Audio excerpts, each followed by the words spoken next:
السلام علیکم ورحمۃ اللہ وبرکاتہ، نحمدہ ونصلی علی رسولہ الکریم، اما بعد فاعوذ باللہ من الشیطان الرجیم، بسم اللہ الرحمن الرحیم۔ پرہیز علاج سے بہتر ہے، یعنی کوئی دوائی نہ لے، کچھ نہ لے، فاسٹنگ شروع کر دیں تو فاسٹنگ میں بھی شفا ہے۔ اور پھر دعائیں، آیات، سب سے بڑھ کر سورۃ الفاتحہ جس کا نام یہ شفا ہے، سورۃ الفاتحہ سے علاج کریں۔ خارجہ بن سل تمیمی اپنے چچا سے نقل کرتے ہیں، ایک مرتبہ وہ رسول اللہ صلی اللہ علیہ وسلم کی خدمت میں حاضر ہوئے۔ جب واپس جانے لگے تو ایک قوم کے پاس سے گزرے جن کے ہاں ایک مجنون آدمی تھا، یعنی اس کا ذہنی توازن ٹھیک نہیں تھا۔ اسے انہوں نے لوہے کی زنجیروں سے باندھ رکھا تھا۔ اس کے اہل خانہ کہنے لگے، ہمیں معلوم ہوا کہ تمہارا یہ ساتھی یعنی نبی صلی اللہ علیہ وسلم کو خیر لے کے آیا ہے، وہ خود نہیں ہوں گے مسلمان، نہیں پتا ہوگا، تو کیا اس کے پاس کوئی ایسی چیز ہے کہ جس سے علاج کیا جائے اس کا؟ وہ کہتے ہیں کہ میں نے سورۃ فاتحہ پڑھ کر دم کیا تو وہ ٹھیک ہو گیا۔ یقین اصل چیز ہے نا، کہ یقین کتنا ہے۔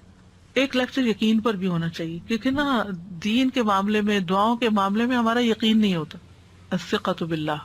پھر جو منزل ہم پڑھتے ہیں اس میں سورۃ فاتحہ کے علاوہ آیت الکرسی ہے، البقرہ کی آخری 2 آیات ہیں، کیونکہ نبی صلی اللہ علیہ وسلم نے فرمایا جس نے سورۃ البقرہ کی آخری 2 آیات ایک رات کو پڑھی وہ اسے ہر آفت سے بچانے کے لیے کافی ہوں گی۔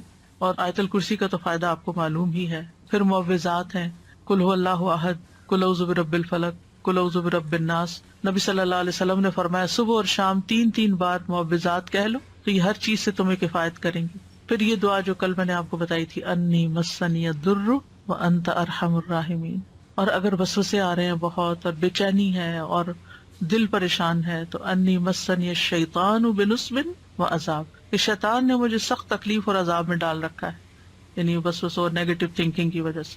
حضرت ایوب علیہ السلام کا حال یاد کر کے اور پھر انت ارحم الراحمین بھی کہیں ساتھ، اور پھر ایوب علیہ السلام کا انداز جو ہے نا دعا کا وہ بڑا خوبصورت ہے، وانت ارحم الراحمین، اور اپنے حال کا ذکر کیا کہ اللہ میں تکلیف میں ہوں، آپ جانتے ہیں۔ تو ہم اس طرح بھی دعائیں کر سکتے ہیں، یا اللہ آپ نے ایوب علیہ السلام کو صحت دی تھی، یا اللہ آپ نے زکریا علیہ السلام کو بیٹا دیا تھا، یا اللہ آپ نے یوسف علیہ السلام کو لوٹا دیا تھا، یا اللہ آپ نے موسیٰ علیہ السلام کی حفاظت کی تھی، یا اللہ آپ میری یہ تکلیف دور کر دیں۔ وہ سورۃ الانبیاء میں وہ اتنی خوبصورت دعائیں پڑھتے ہیں تو دل پگھلتا ہے، سارے انبیاء کی جو دعائیں قبول ہوتی گئیں ان کا واسطہ دے کر کے اللہ آپ نے ان سب کی دعائیں قبول کی، آپ میری بھی دعا قبول کریں اور میری یہ تکلیف دور کر دیں۔ اور پھر یہ ہے کہ جیسے نیک لوگ اللہ سے اچھا گمان رکھتے تھے، ابراہیم علیہ السلام نے کہا وَإِذَا مَرِضْتُ فَهُوَ يَشْفِينِ، وہ مجھے شفا دیتا ہے جب میں بیمار ہوتا ہوں۔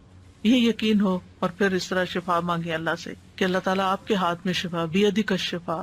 پھر وہ جو مسنون دعائیں گرین کارڈ کی ہیں، امسح البأس رب الناس بیدک الشفا، لا یکشف الکرب الا انت، اے لوگوں کے رب تکلیف دور کر دے، تیرے ہی ہاتھ میں شفا ہے، تیرے سوا اس کو کوئی دور کرنے والا نہیں۔ نبی صلی اللہ علیہ وسلم بیمار پر ان الفاظ کے ساتھ دم کیا کرتے تھے۔ اور پھر ایک اور روایت میں آتا ہے، انس رضی اللہ عنہ کہتے ہیں کہ میں تم پر وہ دعا پڑھ کر کیوں نہ دم کروں جسے رسول اللہ صلی اللہ علیہ وسلم پڑھتے تھے۔ تو حضرت ثابت کی طبیعت خراب تھی تو انہوں نے کہا ضرور کیجیے، تو حضرت انس نے ان الفاظ کے ساتھ دم کیا، اللہم رب الناس مذہب البأس اشفی انت الشافی لا شافی الا انت شفاء لا یغادر سقما۔ پھر اسی طرح یہ ہے کہ اگر کوئی جل جائے تو اس کا علاج نبی صلی اللہ علیہ وسلم نے کس طرح کیا۔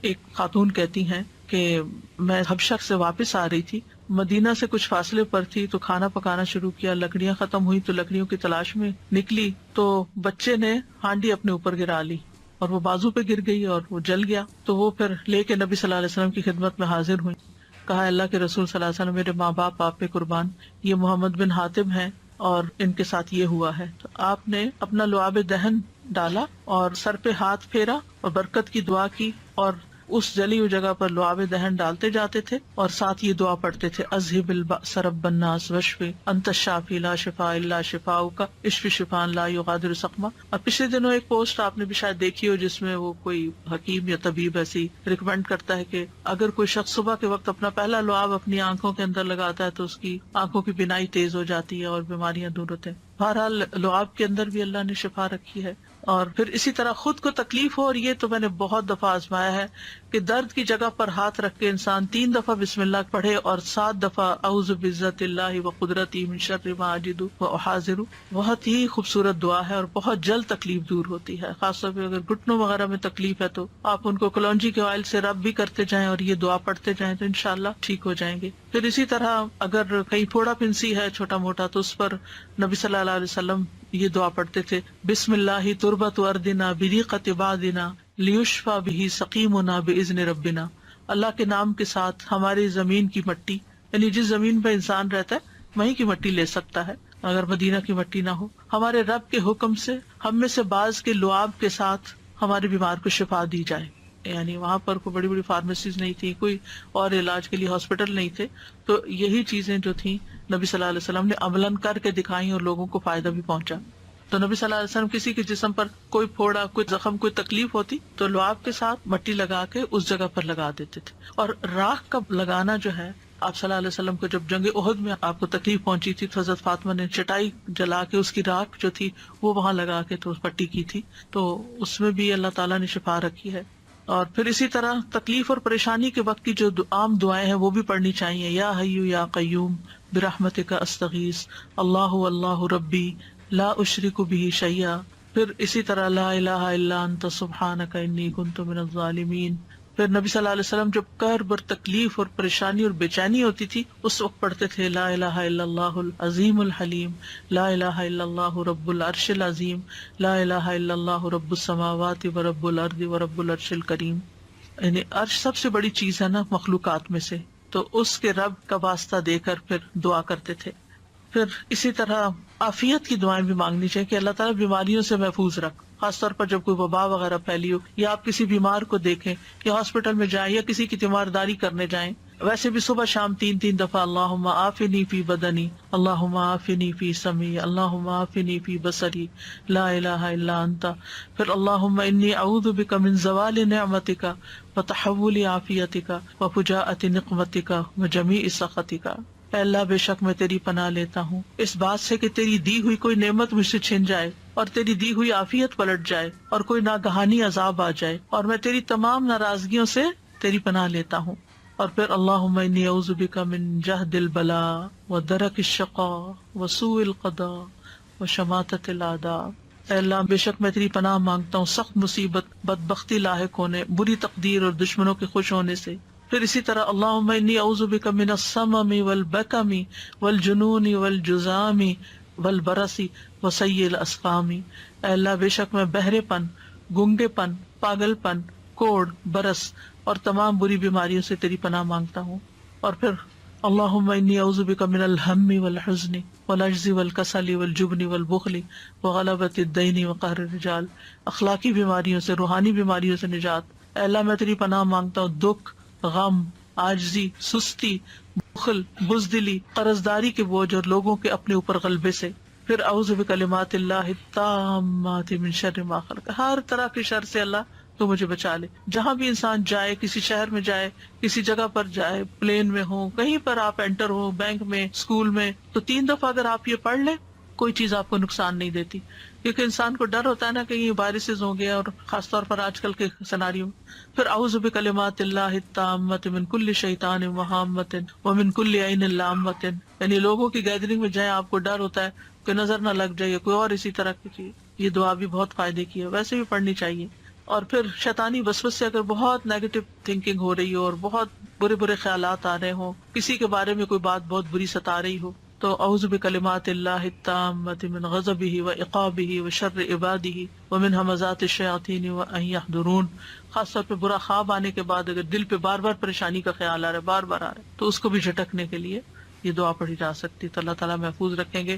بس آخر میں چند موٹی موٹی باتیں کہ اگر آپ کسی بیمار کے پاس جائیں تو کن چیزوں کا خیال رکھیں، کیونکہ مریضوں کی عادت کا حکم دیا گیا ہے، کیونکہ اس سے انسان کو اپنی نعمتیں یاد آتی ہیں اور انسان کو آخرت کی یاد آتی ہے. اور مسلمان کی عادت جو ہے وہ دوسرے مسلمان پر حق ہے، خاص طور پر اگر کوئی قریبی لوگوں میں سے ہو. نبی صلی اللہ علیہ وسلم نے فرمایا جب کوئی شخص اپنے کسی مسلمان بھائی کی عادت کرتا ہے تو وہ جنت کے باغات میں چلتا ہے یہاں تک کہ بیٹھ جائے. اس کے بیٹھنے پر اللہ کی رحمت اسے ڈھانپ لیتی ہے. اگر واقعی عادت کی نیت سے کسی کے پاس جاتے ہیں اور عبادت کی نیت سے اور اگر صبح کے وقت جائے تو شام تک 70,000 فرشتے اس کے لیے دعائے بخشش کرتے ہیں، اور شام کو جائے تو صبح تک، یعنی اتنا بڑا اجر و ثواب ہے۔ اور عیادت نہ کرنے والوں کی مذمت کی گئی ہے۔ اللہ تعالیٰ قیامت کے دن فرمائیں گے کہ میرا فلاں بندہ بیمار تھا، تو نے اس کی عیادت نہیں کی، یعنی تم نے اس کا حال ہی نہیں پوچھا، اگر تو اس کی عیادت کرتا تو مجھے اس کے پاس پاتا۔ عیادت کرتے وقت اسے اجر کی خوشخبری دی جاتی ہے، اور مریض کو دعا دے کر خوش کریں، ہو سکے اس کو دم کر دیں اور دعا کا کارڈ دے دیں، کوئی بھی ایسی چیز اس کو بتائیں کہ یہ بیماری اس کے درجات کی بلندی کا ذریعہ، اچھی باتیں کریں، حوصلہ افزائی کریں، غم گساری کریں۔ اور عیادت کے وقت کی دعاؤں میں لا بأس طہور انشاءاللہ، کوئی بات نہیں، ٹھیک ہو جاؤ گے، سب صاف ہو جائے گا۔ اگر اور دعائیں آپ کو لمبی چوڑی نہیں بھی آتی تو سورۃ فاتحہ تو سب کو آتی، سورۃ فاتحہ پڑھ کے دم کر دیں، معوذات پڑھ کے دم کر دیں، اور پھر اسأل اللہ العظیم رب العرش العظیم ان یشفیک 7 دفعہ پڑھ کے آپ اس پہ دم کر دیں۔ نبی صلی اللہ علیہ وسلم نے فرمایا جو مسلمان کسی بیمار کی عیادت کے لیے اس کے پاس آئے جس کی موت کا وقت نہ آیا ہو اور 7 مرتبہ یہ پڑھے تو اللہ تعالیٰ اس کو شفا عطا کر دیتا ہے۔ یہ بیمار کے لیے پڑھنی چاہیے۔